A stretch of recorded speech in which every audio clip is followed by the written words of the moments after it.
Joined by our Heat insider, Ethan Skolnick from 5 Reasons Sports. How you doing, Ethan?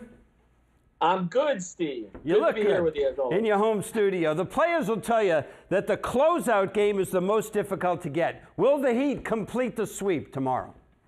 Yeah, I think they will. Here's what's a little different about the closeout game. One of the reasons the closeout game is so hard to get is usually you're trying to close out a team on the road.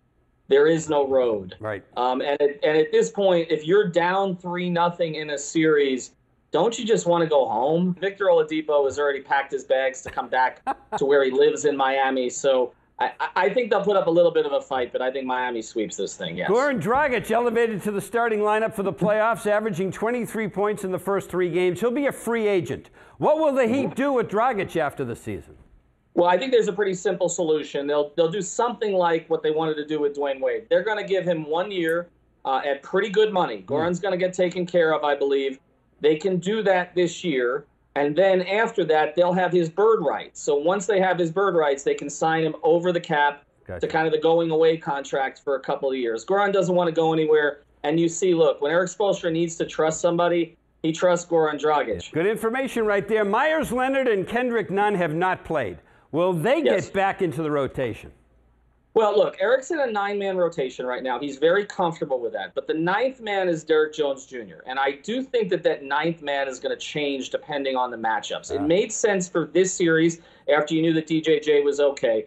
I wouldn't be surprised if Kendrick Nunn gets some reps in Game 4. I do think he can play against Milwaukee. He played pretty well in the 2 games against Milwaukee this year. He averaged 15 points on 45% shooting. Now, Myers Leonard could also get some minutes in that series in spot duty because against Milwaukee, you need to rebound. I do think that Myers Leonard could get some time in that series. You assume Milwaukee, so do I. If the Heat finish off, or when they finish off Indiana, they get the Milwaukee-Orlando winner, likely Milwaukee. What do you see about that series?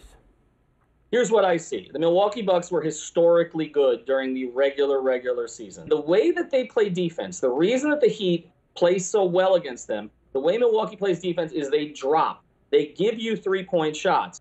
I think Miami can beat Milwaukee in a series. I've been saying it since they got back in the bubble. Beat them a couple of times during the season. Around the league, Boston swept Philadelphia. What happened in Philly? Is there going to be a teardown? Yes, there's going to be a teardown. Brett Brown is not going to survive this. Elton Brand probably won't also. And this is not just about the decision not to keep Jimmy Butler, although that was stupid.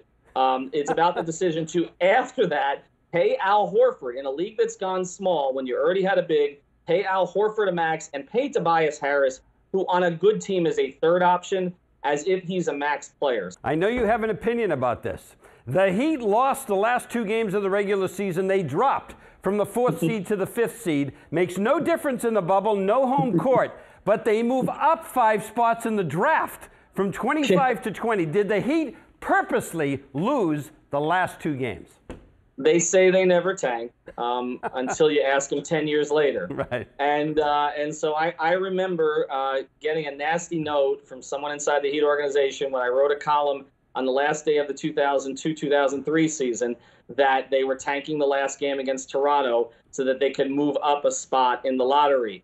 As you remember, they ended up winning the game. And you may not remember, but I remember. They ended up winning the game, and so they dropped to 5. Chris Bosh went 4th to Toronto. Guy named Dwayne Wade went 5th to Miami. If they'd won against Indiana, it wouldn't have been the worst thing in the world. But they're probably not going to make that pick anyway, Steve. Is it more attractive to a team that they're going to trade it to? Maybe.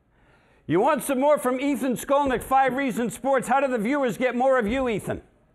5reasonsports.com, spell that out, or 5 Reasons Sports on Twitter. Don't spell that out. Or you can get one. I'm going to do a little promo here. For 1 second I left. You get our T-shirts. We've got a Bubble Dribble shirt. So if you're familiar with the game Double Dribble, you can get that shirt. Thanks, Steve. Bubble Dribble, Ethan Skolnick, everybody. Thanks, Ethan. Thanks, Steve.